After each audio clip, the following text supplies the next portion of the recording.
ಈ ತರಹದ event based action thriller ಸಿನಿಮಾಗಳು ನಮ್ಮಲ್ಲಿ ಬರೋದು ಕಮ್ಮಿ. ಈ ಸಲ ಅದನ್ನು ಒಬ್ಬ ದೊಡ್ಡ ಸ್ಟಾರ್ ಹೀರೋ ಮಾಡಿದ್ದು ನನಗೆ ತುಂಬಾ ಖುಷಿ ಇದೆ. ಮತ್ತು ಈ ನಿರ್ಧಾರದಿಂದ ಸುದೀಪ್ ಅವರ ಫಿಲ್ಮೋಗ್ರಫಿ ಹೇಗಿರುತ್ತೆ ಮುಂದೆ ಅನ್ನೋದ್ರ ಬಗ್ಗೆ ಸ್ವಲ್ಪ ಐಡಿಯಾ ಕೂಡ ಸಿಕ್ಕಿದೆ. ಹಾಯ್ ಹಲೋ ನಮಸ್ಕಾರ, ನೀವು ನೋಡ್ತಾ ಇದ್ದೀರಾ ನನ್ನ ಪ್ರಕಾರ. Max directed by Vijay Karthikeya, starring Kichcha Sudeep, Varalakshmi Sarath Kumar and Sunil in lead role. Early morning show ನೋಡ್ಕೊಂಡು ಬಂದಿದ್ದಾಯಿತು. ಆ್ಯಂಡ್ KRG ಅವ್ರಿಗೆ ಧನ್ಯವಾದಗಳು. ನಮ್ಮ ದೊಡ್ಡ ಹೀರೋ ಸಿನಿಮಾಗಳಿಗೆ ದೊಡ್ಡ ಮಟ್ಟದಲ್ಲಿ ಅರ್ಲಿ ಮಾರ್ನಿಂಗ್ ಶೋಗಳನ್ನು ಅಲಾಟ್ ಮಾಡಿದ್ದಕ್ಕೆ. ಬೇರೆ ಇಂಡಸ್ಟ್ರಿಯ ಡಾಮಿನೇಷನ್ನ ತಡೆಯೋದಕ್ಕೆ ಇಂಥವು ಮಾಡಲೇಬೇಕಾಗುತ್ತೆ. ಆ್ಯಂಡ್ ಅದು ಸಕ್ಸಸ್ ಕೂಡ ಆಗ್ತಾಯಿದೆ. ಈಗ ಸಿನಿಮಾ ಕೊಟ್ಟಿದ್ದ ಎಕ್ಸ್ಪೀರಿಯೆನ್ಸ್ ಹೇಗಿತ್ತು, ನನಗೇನು ಇಷ್ಟ ಆಯಿತು, ನನಗೇನು ಕಷ್ಟ ಆಯಿತು ಅಂತೆಲ್ಲ ಡಿಸ್ಕಸ್ ಮಾಡುವ. ಆದರೆ ಅದಕ್ಕಿಂತ ಮುಂಚೆ ಚಾನಲ್ಗೆ ಫಸ್ಟ್ ಟೈಮ್ ಬಂದಿದ್ದರೆ ವಿಡಿಯೋನ ಫುಲ್ ನೋಡಿ, ಇಷ್ಟ ಆದರೆ ಮಾತ್ರ ಸಬ್ಸ್ಕ್ರೈಬ್ ಮಾಡಿಕೊಂಡು ಸಪೋರ್ಟ್ ಮಾಡಿ.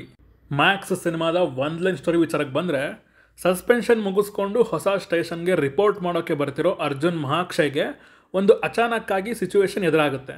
ಅದರಿಂದ ಅವನು ಕೆಲವರನ್ನು ಈಗ ಕಾಪಾಡಬೇಕು. ಹಾಗೆಯೇ ಅಚಾನಕ್ಕಾಗಿ ಆಗಿದ್ದಕ್ಕೆ ಒಂದು ಎಂಡ್ ಪಾಯಿಂಟನ್ನು ಕೊಡಬೇಕು. ಅದು ಹೇಗೆ ಆಟ ಆಡ್ತಾನೆ, ಈ ಆಟದ ಮಧ್ಯೆ ಮ್ಯಾಕ್ಸಿಮಮ್ ಎಂಟರ್ಟೈನ್ಮೆಂಟ್ ಸಿಗುತ್ತಾ ಅನ್ನೋದನ್ನು ನೀವು ಸಿನಿಮಾ ನೋಡಿದ್ರೆ ತಿಳ್ಕೊತೀರ. ಸಿನಿಮಾದಲ್ಲಿ ನನಗಿಷ್ಟ ಆಗಿದ್ದು ಅಜನೀಶ್ ಅಣ್ಣನ ಬ್ಯಾಕ್ಗ್ರೌಂಡ್ ಮ್ಯೂಸಿಕ್. ಇಡೀ ಸಿನಿಮಾಗೆ ಬಿಗ್ಗೆಸ್ಟ್ ಸ್ಟ್ರೆಂತ್ ಆಗಿ ನಿಲ್ಲೋದೇ ಇಲ್ಲಿನ ಮ್ಯೂಸಿಕ್.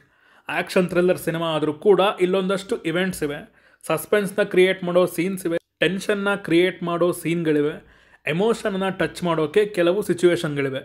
ಮೇಜರ್ ಆಗಿ ಆ್ಯಕ್ಷನ್ ಎಪಿಸೋಡ್ಗೆ ಮ್ಯೂಸಿಕ್ನ ಹಿಡ್ಕೊಂಡು ಕೊಟ್ಟಿರೋ ಟ್ರೀಟ್ಮೆಂಟ್, ಈ ಎಲ್ಲ ಸೀನ್ಸಲ್ಲೂ ಮ್ಯೂಸಿಕ್ ಸಖತ್ತಾಗಿ ವರ್ಕ್ ಆಗಿದೆ.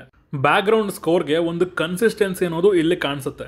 ಅಂದರೆ ಸಿನಿಮಾದ ಟೋನ್ಗೆ, ಅದರ ಒಂದು ನರೇಟಿವ್ ಸ್ಟೈಲ್ಗೆ ಇಲ್ಲಿನ ಮ್ಯೂಸಿಕ್ ತುಂಬ ಚೆನ್ನಾಗಿ ಸಾಥ್ ಕೊಟ್ಟಿದೆ ಅಂತ ಹೇಳ್ತೀನಿ. ಎಲ್ಲೂ ಡಾಮಿನೇಟ್ ಮಾಡಲಿಲ್ಲ, ಎಲ್ಲೂ ಇನ್ನೂ ಚೆನ್ನಾಗಿ ಕೊಡ್ಬೋದಿತ್ತು ಅನ್ನೋ ಒಂದು ಫೀಲ್ ಕೂಡ ಬರಲಿಲ್ಲ. ಥಿಯೇಟ್ರಿಕಲ್ ಎಕ್ಸ್ಪೀರಿಯನ್ಸ್ಗೆ ಒಳ್ಳೆ ಪುಷ್ ಕೊಟ್ಟಿದೆ ಇಲ್ಲಿನ ಮ್ಯೂಸಿಕ್. ಫೈಟ್ಸಲ್ಲಿ BGM ಕೊಟ್ಟಿದ್ದಾರೆ ಗುರು, ಎಕ್ಸ್ಪೀರಿಯನ್ಸ್ ಮಾತ್ರ ಕ್ರೇಜಿ ಆಗಿತ್ತು. ಸಿಚುವೇಶನ್ನ, ಕ್ಯಾರೆಕ್ಟರ್ನ, ಫೈಟ್ ಸೀಕ್ವೆನ್ಸ್ನ, ಎಲಿವೇಶನ್ನ ಇವೆಲ್ಲದನ್ನು ಚೆನ್ನಾಗಿ ಬ್ಯಾಲೆನ್ಸ್ ಮಾಡಿಕೊಂಡು ತುಂಬ ಚೆನ್ನಾಗಿ ಟ್ರೀಟ್ ಮಾಡಿದ್ದಾರೆ ಅಂತ ಅನ್ನಿಸ್ತು. ನೆಕ್ಸ್ಟ್, ಇಲ್ಲಿನ ಸ್ಕ್ರೀನ್ ಪ್ಲೇ ಮತ್ತು ನರೇಷನ್ಗೆ ಯೂಸ್ ಮಾಡ್ಕೊಂಡಿರೋ ಎಲಿಮೆಂಟ್ಸ್ ರೆಗ್ಯುಲರ್ ಪ್ಯಾಟರ್ನಲ್ಲಿ ಇಲ್ಲೇನೂ ಇಲ್ಲ. ಅಂದರೆ ಒಂದು ನಾರ್ಮಲ್ ರೆಗ್ಯುಲರ್ ಕಮರ್ಷಿಯಲ್ ಸಿನಿಮಾಲಿ ಇರೋ ಥರ hero entry, fight, songs, unnecessary ಸೀನ್ಸ್ಗಳು ಇಲ್ಲೇನೂ ಕಾಣಿಸಲ್ಲ. ಸ್ಟಾರ್ಟ್ ಆಗ್ತಾನೆ ಪ್ಲಾಟ್ ಒಳಗೆ ಇಳಿತಾರೆ. ಒಂದು ರಾತ್ರಿಲಿ ನಡೆಯೋ ಕತೆ ಆಗಿದ್ದರಿಂದ ಜಾಗಗಳನ್ನು ಕನ್ವೆ ಮಾಡಿದ್ದು, ಪಾತ್ರಗಳನ್ನು ಇಂಟ್ರಡ್ಯೂಸ್ ಮಾಡಿಸಿ, ಮೋಟಿವೇಶನ್ಗಳನ್ನು ಸೆಟ್ ಮಾಡಿದ್ದು, ಆಮೇಲೆ ಅಚಾನಕ್ಕಾಗಿ ನಡೆಯೋ ಇವೆಂಟ್ಗಳು, ಅವುಗಳನ್ನು ಸಾಲ್ವ್ ಮಾಡೋದಕ್ಕೆ ಕ್ಯಾರೆಕ್ಟರ್ಗಳು ತಗೊಂಡಂತಹ ನಿರ್ಧಾರಗಳು, ಅವುಗಳನ್ನು ಅಚೀವ್ ಮಾಡೋ ದಾರಿಯಲ್ಲಿ ಅವರು ಫೇಸ್ ಮಾಡೋ ಚಾಲೆಂಜಸ್ಗಳು, ಇವೆಲ್ಲವೂ ಆರ್ಗ್ಯಾನಿಕ್ ಆಗಿ ಬಂದಿವೆ ಅಂತ ಹೇಳ್ತೀನಿ. ಹಾಗೆಯೇ ಇಲ್ಲೊಂದು ಟೈಮ್ ಫ್ರೇಮ್ ಇದೆ, ಒಂದು ಲಿಮಿಟೇಷನ್ನ ಸೆಟ್ ಮಾಡ್ಕೊಂಡಿದ್ದಾರೆ. ಸಿನಿಮಾದಲ್ಲಿ ಏನೇ ಆದರೂ ಆ ಟೈಮ್ ಫ್ರೇಮ್ ಒಳಗಡೆ ನಡಿಬೇಕು, ಅದು ರಿಯಲಿಸ್ಟಿಕ್ ಆಗಿನೂ ಫೀಲ್ ಕೊಡಬೇಕು. ಅದನ್ನು ಕನ್ವೆ ಮಾಡೋದ್ರಲ್ಲಿ ವಿಜಯ್ ಕಾರ್ತಿಕೇಯ ಅವರು ಗೆದ್ದಿದ್ದಾರೆ. ಇದು ಹೆಂಗೆ ಗುರು, ಸ್ವಲ್ಪ ಲಾಜಿಕ್ ಮಿಸ್ ಹೊಡಿತಾ ಇದೆಯಲ್ಲ ಅಂತ ಅನಿಸಿದ್ರು ಕೂಡ ಸ್ವಲ್ಪ ಯೋಚನೆ ಮಾಡಿದ್ರೆ ಅದಕ್ಕೆ ಅಲ್ಲೇ ಉತ್ತರ ಸಿಗುತ್ತೆ. ನಾವು ಕನ್ವಿನ್ಸ್ ಕೂಡ ಆಗ್ತೀವಿ. ಸಖತ್ ಫಾಸ್ಟ್ ಆಗಿವೆ ಇಲ್ಲಿನ proceedings. Specially first half of the film ನನಗೆ ಪ್ರಾಪರಾಗಿ ವರ್ಕ್ ಆಯಿತು. ಹುಟ್ಕೊಂಡಂತಹ ಇವೆಂಟ್ಗಳು, ಬರ್ಕೊಂಡಿರೋ ಸಿಚುವೇಶನ್ಗಳು, ಅಲ್ಲಿ ಕ್ಯಾರೆಕ್ಟರ್ಗೆ ತಂದಿಟ್ಟ ಚಾಲೆಂಜಸ್ಗಳು, ಸೆಕೆಂಡ್ ಹಾಫ್ ನೋಡಬೇಕಪ್ಪ ಅನ್ನೋ ಒಂದು ಕ್ಯೂರಿಯಾಸಿಟಿನ ಕ್ರಿಯೇಟ್ ಮಾಡಿಸಿದ್ದು ಎಲ್ಲವೂ ಚೆನ್ನಾಗಿ ವರ್ಕ್ ಆಯಿತು.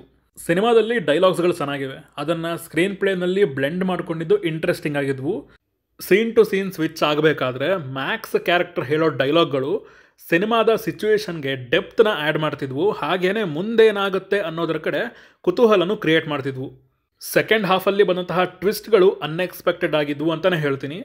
ಸೀನ್ಸ್ಗಳೆಲ್ಲವೂ ಗ್ರಿಪ್ಪಿಂಗ್ ಆಗೇ ಇವೆ, ಯಾವುದೂ ಬೋರ್ ಅಂತೂ ಹೊಡೆಸಲ್ಲ. ಇದೇನಾಗಿ ನಿಲ್ಲುತ್ತೆ, ಕೊನೆಗೆಲ್ಲೋಗಿ ನಿಲ್ಲುತ್ತೆ ಅನ್ನೋ ಒಂದು ಪ್ರಶ್ನೆ ನಮ್ಮ ಜೊತೆ ಇರುತ್ತೆ ಸಿನಿಮಾದ ಕೊನೆವರೆಗೂ. ಹಾಗೆಯೇ ಇಲ್ಲಿನ ಆ್ಯಕ್ಷನ್ ಎಪಿಸೋಡ್ಗಳಿಗೆ ಒಂದು ಮೋಟಿವೇಶನ್ ಇರೋದ್ರಿಂದ ಅವು ನಮಗೆ ಒಂದು ಎಂಟರ್ಟೈನ್ಮೆಂಟ್ ಅನ್ನೋದನ್ನು ಕೊಟ್ಟಿದೆ. ಯಾವುದೂ ಕೂಡ ನನಗೆ ಜಾಸ್ತಿ ಆಯ್ತಲ್ಲ ಗುರು ಅನ್ನೋ ಒಂದು ಫೀಲ್ನ ಕೊಡಲಿಲ್ಲ. ಫ್ಯಾನ್ಸ್ಗೆ ಅಂತ ಬೇಜಾನ್ ಸ್ಟಫ್ ಇದೆ ಸಿನಿಮಾದಲ್ಲಿ. ಜಾತ್ರೆ ಫೈಟು, ಇಂಟರ್ವಲ್ ಫೈಟು, ವಾರ್ನಿಂಗ್ ಸೀನ್ಸ್ಗಳು, ಜಸ್ಟ್ ಕಾನ್ವರ್ಸೇಷನ್ಗಳು ಕೂಡ ಮಜಾ ಕೊಡ್ತವೆ. ಮೇಯ್ನಾಗಿ ನನಗೆ ಅರ್ಜುನ್ ಮಹಾಕ್ಷಯ್ ಅನ್ನೋ ಒಂದು ಪಾತ್ರ ತುಂಬ ಚೆನ್ನಾಗಿ ಕನೆಕ್ಟ್ ಆಯಿತು. ಅಂದರೆ ಆ ಪಾತ್ರಕ್ಕೊಂದು ಸ್ಟ್ರಾಂಗ್ ಬ್ಯಾಕ್ಗ್ರೌಂಡ್ ಇದೆ, ಅದಕ್ಕೊಂದು ಪ್ಯೂರ್ ಬಿಲ್ಡಪ್ ಇದೆ. ನನಗೆ ಫಸ್ಟ್ ಹಾಫಲ್ಲಿ ಈ ಪಾತ್ರನ ಕ್ಯಾರಿ ಮಾಡಿದ ರೀತಿ ನೋಡಿ, ಅದಕ್ಕೆ ಕೊಟ್ಟಿದ್ದ ಬಿಲ್ಡಪ್ ಮತ್ತು ಸೆಟಪ್ನ ನೋಡಿ ಮ್ಯಾಕ್ಸ್ ಕ್ಯಾರೆಕ್ಟರ್ಗೆ ಒಂದು ಪ್ರೀಕ್ವೆಲ್ ಬಂದರೆ ಚೆನ್ನಾಗಿರುತ್ತಲ್ವಾ ಅನ್ನೋ ಒಂದು ಫೀಲ್ ಬಂತು. ಸೊ ಅಲ್ಲಿ ವಿಜಯ್ ಕಾರ್ತಿಕೇಯ ಅವರ main character writing stand out ಆಯಿತು ಅಂತ ಅನಿಸ್ತು. ಇನ್ನು ಮಿಕ್ಕ ಪಾತ್ರಗಳ ಬರವಣಿಗೆ ಬಗ್ಗೆ ಮುಂದೆ ಮಾತಾಡುವ. ಇನ್ನು ಸುದೀಪ್ ಅವರ ಸ್ಕ್ರೀನ್ ಪ್ರೆಸೆನ್ಸ್ ಮತ್ತು ಪರ್ಫಾರ್ಮೆನ್ಸ್ ಈ ಸಿನಿಮಾಗೆ ಬಿಗ್ಗೆಸ್ಟ್ ಸ್ಟ್ರೆಂತ್. ಆ ಕ್ಯಾರೆಕ್ಟರ್ಗೊಂದು ಸೀರಿಯಸ್ನೆಸ್ ಇದೆ, ಮೈಂಡ್ ಗೇಮ್ ಮಾಡುತ್ತೆ, ಸಿಚುವೇಶನ್ನ ಕಾಮಾಗಿ ಸಾಲಿಡ್ಡಾಗಿ ಹ್ಯಾಂಡಲ್ ಮಾಡುತ್ತೆ. ಈ ಎಲ್ಲ ಸ್ಟೇಜಲ್ಲೂ ಸುದೀಪ್ ಅವರ ಅಬ್ಬರ ಜೋರಾಗಿದೆ ಅಂತ ಹೇಳ್ತೀನಿ. ಪ್ರತಿ ಸಲ ಹೇಳೋ ಹಾಗೇನೆ ಸುದೀಪ್ ಅವರು ಒಂದು ಫ್ಲೇವರ್ನ ಆ್ಯಡ್ ಮಾಡ್ತಾರೆ ಆ ಒಂದು ಕ್ಯಾರೆಕ್ಟರ್ಗೆ.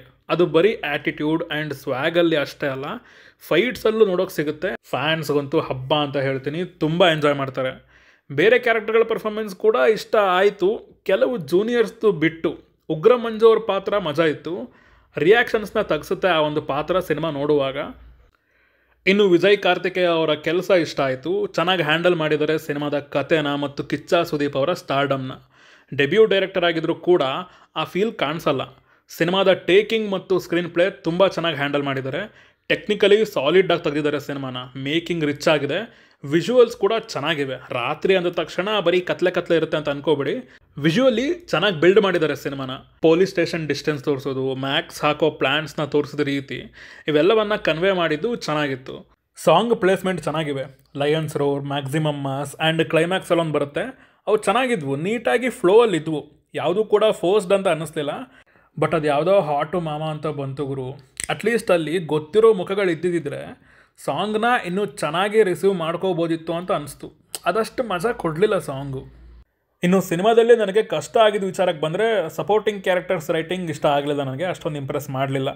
ಸುದೀಪ್ ಅವರ ಕ್ಯಾರೆಕ್ಟರ್ ಚೆನ್ನಾಗಿದೆ, ಚೆನ್ನಾಗಿ ಬರೆದಿದ್ದಾರೆ. ಅದು ಬಿಟ್ಟು ಬೇರೆ ಪಾತ್ರಗಳು ಆಲ್ಮೋಸ್ಟ್ ಎಲ್ಲವೂ ತುಂಬ ಫ್ಲ್ಯಾಟ್ ಆಗಿವೆ. ಅಂದರೆ ಅಷ್ಟೊಂದೆಲ್ಲ ತೋರಿಸೋದಕ್ಕೆ ಟೈಮ್ ಇಲ್ಲ ಅಂತ ಒಪ್ತೀನಿ. ಬಟ್ ತೋರಿಸಿರೋ ಸೀನಲ್ಲಾದರೂ ಅವುಗಳು ಅಟೆನ್ಷನ್ನ ತಗೋಬೇಕಿತ್ತು. ಪರ್ಫಾರ್ಮೆನ್ಸ್ ಚೆನ್ನಾಗಿರಬೇಕಿತ್ತು. ಆ್ಯಂಡ್ ಇದೆಲ್ಲ ಪೇಪರ್ ಮೇಲೆ ಚೆನ್ನಾಗಿದ್ದಿದ್ರೆ ಇನ್ನೂ ಮಜಾ ಇರೋದು ಅಂತ ಹೇಳ್ತೀನಿ ಅಷ್ಟೇ. ಆ ಪಾತ್ರಗಳು ಯುನೀಕ್ ಆಗಿಲ್ಲ, ಬ್ರೂಟಲ್ ಆಗೂ ಕಾಣಿಸಲ್ಲ. ಜಸ್ಟ್ ಬಾಯಲ್ಲಿ ಕೊಚ್ತೀನಿ, ಸುಡ್ತೀನಿ, ಹೊಡಿತೀನಿ ಅಷ್ಟೇ. ಹುಡುಗರನ್ನ ಕಳಿಸ್ತೀನಿ, ಹೊಡಿತೀನಿ, ಬರೀ ಇವೇ ಆಗೋದು. ಇವು ಬಿಟ್ಟು ಬೇರೆ ಯಾವುದೇ ರೀತಿ ಒಂದು ಇಂಟೆಲಿಜೆನ್ಸ್ನ ಯೂಸ್ ಮಾಡಿಕೊಂಡು ಚಾಲೆಂಜ್ ಹಾಕೋದು ಅಥವಾ ಒಂದು ಸ್ಟ್ರಾಂಗ್ ಎದುರಾಳಿಯಾಗಿ ನಿಲ್ಲೋದಾಗಲಿ ಆ ಥರ ಎಕ್ಸ್ಪೀರಿಯೆನ್ಸ್ ಇಲ್ಲಿ ಸಿಗಲಿಲ್ಲ. ಹೀರೋ ಪವರ್ಫುಲ್ ಅನ್ನೋದು ಎಸ್ಟಾಬ್ಲಿಷ್ ಆಗೋಗಿದೆ. ಅವನು ಏನೇ ಬಂದರೂ ಎದೆ ಕೊಟ್ಟು ನಿಲ್ತಾನೆ ಅನ್ನೋದು ಗೊತ್ತಾಗಿದೆ. ಸೊ ಅಂಥ ಹೀರೋಗೆ ಒಂದಷ್ಟು ಪವರ್ಫುಲ್ ಆಗಿರೋ ಎದುರಾಳಿಗಳು ಇರಬೇಕಿತ್ತು ಅಂತ ಅನ್ನಿಸ್ತು. ಕ್ಯಾರೆಕ್ಟರ್ ಬ್ರುಟಾಲಿಟಿನ, ಅವರ ಸ್ಟ್ರೆಂತ್ ಮತ್ತು ವೀಕ್ನೆಸ್ನ ತೋರಿಸೋದ್ರ ಕಡೆ ಸ್ವಲ್ಪ ಗಮನ ಕೊಡಬೇಕಿತ್ತು. ಅದೇ ಹೇಳ್ತಾರಲ್ಲ, ಶೋ ಡೋಂಟ್ ಟೆಲ್ ಅಂತ. ಅದು ಇಲ್ಲಿ ಸಪೋರ್ಟಿಂಗ್ ಕ್ಯಾರೆಕ್ಟರ್ಗಳ ಬರವಣಿಗೆಯಲ್ಲಿ ಮಿಸ್ ಆಯಿತು ಅಂತ ಹೇಳ್ತೀನಿ.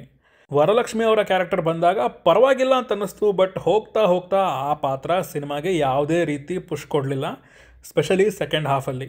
ಇನ್ನು ಇವಾಗ ಹೇಳೋ ಪಾಯಿಂಟ್ ನಿಮ್ಮಲ್ಲಿ ಸ್ವಲ್ಪ ಜನಕ್ಕೆ ಸಿಲ್ಲಿ ಅಂತ ಅನ್ನಿಸ್ಬೋದು, ಬಟ್ ಅದು ತುಂಬ ಮುಖ್ಯ. ಒಂದು ಸೀನಲ್ಲಿ ಬರೋ ಆರ್ಟಿಸ್ಟ್ಗಳಿಗೆ ಎಷ್ಟು ವರ್ಷ ಎಕ್ಸ್ಪೀರಿಯೆನ್ಸ್ ಇದೆ, ಹೊಸಬ್ರೋ ಹಳುಬ್ರೋ ಅನ್ನೋದೆಲ್ಲ ಮ್ಯಾಟ್ರ್ ಆಗಲ್ಲ. ಸೀನ್ನ ಅರ್ಥ ಮಾಡಿಕೊಂಡು ಅದಕ್ಕೆ ತಕ್ಕಂತಹ ಪರ್ಫಾರ್ಮೆನ್ಸ್ನ ಕೊಡಲೇಬೇಕಾಗತ್ತೆ. ಆ್ಯಂಡ್ ಅವಾಗ ಮಾತ್ರ ಆ ಸೀನ್ ನೋಡುವಾಗ ನಮ್ಮನ್ನು ಡಿಸ್ಟರ್ಬ್ ಮಾಡದೆ ಕನೆಕ್ಟ್ ಆಗುತ್ತೆ. ಕೆಲವೊಂದು ಸೀನ್ಗಳು ಡಿಸ್ಟರ್ಬ್ ಮಾಡಿನೂ ಕನೆಕ್ಟ್ ಆಗ್ತವೆ, ಅದಿಲ್ಲಿ ಬೇಡ, ಅದು ಈ ಸರ್ಕಲ್ನಲ್ಲಿ ಬರಲ್ಲ. ಇಲ್ಲಿ ಏನಾಗಿದೆ ಅಂತಂದರೆ, ಸುಮಾರು ಜೂನಿಯರ್ ಆರ್ಟಿಸ್ಟ್ಗಳಿದ್ದಾರೆ. ಸಪೋರ್ಟಿಂಗ್ ಕ್ಯಾರೆಕ್ಟರ್ಗಳು ಮಾಡಿರೋ ಪರ್ಫಾರ್ಮೆನ್ಸ್ ನನಗೆ ನಿಜವಾಗ್ಲೂ ಆಡಾಗಿ ಅನ್ನಿಸ್ತು. ಹಾಸ್ಪಿಟಲಲ್ಲಿ ಕಾಣಿಸ್ಕೊಳ್ಳೋ ಪಾತ್ರಗಳಲ್ಲಿ ಸುಧಾ ಬಲವಾಡಿಯವ್ರನ್ನ ಬಿಟ್ಟು ಬೇರೆ ಎಲ್ಲರೂ ಪರ್ಫಾರ್ಮೆನ್ಸ್ ಎಷ್ಟು ಆರ್ಟಿಫಿಷಿಯಲ್ ಆಗಿತ್ತು ಅಂತಂದರೆ ಅದು ಇಡೀ ಸೀನ್ನ ಹಾಳು ಮಾಡಿಬಿಡ್ತು. ಮೇ ಬಿ ತಮಿಳ್ ಆರ್ಟಿಸ್ಟ್ಗಳು ಕನ್ನಡ ಆರ್ಟಿಸ್ಟ್ಗಳು ಮಿಕ್ಸ್ ಆಗಿ ಪ್ರಾಪರ್ ಕಮ್ಯುನಿಕೇಷನ್ ಇಲ್ಲದೆ ಈ ಥರ ಆಗಿರ್ಬೋದು ಅಂತ ಅನ್ಕೋತೀನಿ. ಈ ಒಂದು ಕಾಸ್ಟಿಂಗಿಂದ ಡಬ್ಬಿಂಗಲ್ಲೂ ಕೂಡ ಸ್ವಲ್ಪ ಮಿಸ್ಟೇಕ್ಸ್ ಆಗಿವೆ. ಸುನಿಲ್ ಅವರ ಪರ್ಫಾರ್ಮೆನ್ಸ್ ಕೂಡ ಏನು ಅನ್ನಿಸ್ಲಿಲ್ಲ ನನಗೆ. ಇದಕ್ಕೆ ಮೇಜರ್ ಪ್ರಾಬ್ಲಮ್ ಅಂದರೆ ಆ ಕ್ಯಾರೆಕ್ಟರ್ ರೈಟಿಂಗ್, ಮತ್ತು ಇನ್ನೊಂದು ಮೇಜರ್ ಪ್ರಾಬ್ಲಮ್ ಅಂದರೆ ಅದರ ಡಬ್ಬಿಂಗ್ ಅಂತ ಹೇಳ್ತೀನಿ. ಡೈಲಾಗ್ ಏನೋ ಇದೆ, ಬಟ್ ಲಿಪ್ಸಿಂಗ್ ಸರಿಯಾಗಿರ್ತಿರಲಿಲ್ಲ. ಹಾಗೆಯೇ ಸೆಕೆಂಡ್ ಹಾಫಲ್ಲಿ ಬಂದಂತಹ ಒಂದು ಎಮೋಷನಲ್ ಎಪಿಸೋಡ್ ರುಟೀನ್ ಅನಿಸಿದ್ರಿಂದ ಅದಕ್ಕೆ ಅಷ್ಟೊಂದು ಕನೆಕ್ಟ್ ಆಗಲಿಲ್ಲ ನಾನು. ಬಟ್ ಬೇರೆಯವ್ರಿಗೆ ಅದು ಖಂಡಿತ ವರ್ಕ್ ಆಗ್ಬೋದು. ಬಟ್ ಆ ಎಮೋಷನಲ್ ಎಪಿಸೋಡ್ನ ಓಪನ್ ಮಾಡೋ ರೀತಿ ಇಷ್ಟ ಆಯಿತು. ಓವರಾಲ್ ಆಗಿ ನನ್ನ ಪ್ರಕಾರ ಹೇಳೋದಾದರೆ ಇದೊಂದು ಒಳ್ಳೆಯ ಸಿನಿಮಾ. ಥಿಯೇಟ್ರ್ನಲ್ಲಿ ಒಳ್ಳೆ ಎಕ್ಸ್ಪೀರಿಯೆನ್ಸ್ನ ಕೊಡೋವಂತಹ ಸಿನಿಮಾ. ಆ್ಯಕ್ಷನ್ ಜೊತೆಗೆ ಥ್ರಿಲ್ಲರ್ ಫೀಲ್ ಕೂಡ ಸಿಗುತ್ತೆ. ಫಸ್ಟ್ ಹಾಫ್ ತುಂಬ ಚೆನ್ನಾಗಿದೆ. ಸೆಕೆಂಡ್ ಹಾಫ್ ಇನ್ನೊಂದು ಸ್ವಲ್ಪ ಬೆಟರ್ ಇರ್ಬೋದಿತ್ತು ಅನ್ನೋ ಫೀಲ್ ಬರುತ್ತೆ ನನಗಷ್ಟೇ. ಈ ತರಹದ ಹೊಸ ಪ್ರಯತ್ನಗಳು ಗೆದ್ದರೆ ನಮ್ಮ ಬೇರೆ ಬೇರೆ ಹೀರೋಗಳು ಕೂಡ ಈ ತರಹದ ಎಕ್ಸ್ಪೆರಿಮೆಂಟ್ ಸಿನಿಮಾಗಳನ್ನು ಮಾಡೋದಕ್ಕೆ ಟ್ರೈ ಮಾಡ್ಬೋದು ಫ್ಯೂಚರ್ನಲ್ಲಿ. ಇನ್ನು ಥಿಯೇಟ್ರಿಕಲ್ ಎಕ್ಸ್ಪೀರಿಯೆನ್ಸ್ ವಿಚಾರಕ್ಕೆ ಬಂದರೆ ತುಂಬ ಚೆನ್ನಾಗಿತ್ತು. ಆ್ಯಂಡ್ 100% ಫ್ಯಾಮಿಲಿ ಜೊತೆ ನೋಡ್ಬೋದು ಅಂತ ಹೇಳ್ತೀನಿ. ಸೊ ಇದಿಷ್ಟು ನನಗೆ ಈ ಸಿನಿಮಾ ನೋಡಿ ಹೇಳಬೇಕು ಅಂದ್ಕೊಂಡಿದ್ದ ವಿಚಾರಗಳು. ನೀವೇನಾದರೂ ಸಿನಿಮಾ ನೋಡಿದರೆ ನಿಮಗೇನು ಅನ್ನಿಸ್ತು ಅನ್ನೋದನ್ನು ಕೆಳಗಡೆ ಕಮೆಂಟ್ಸಲ್ಲಿ ತಿಳಿಸಿ. ಹಾಗೂ ನೀವು ನಮ್ಮನ್ನು ಇನ್ಸ್ಟಾಗ್ರಾಮ್ನಲ್ಲಿ ಫಾಲೋ ಮಾಡ್ಬೋದು ಸಿನಿಮಾದ ಅಪ್ಡೇಟ್ಸ್ಗಾಗಿ. ಸೊ ಸಿಗೋಣ ಮುಂದಿನ ವೀಡಿಯೋದಲ್ಲಿ. ಬಾಯ್.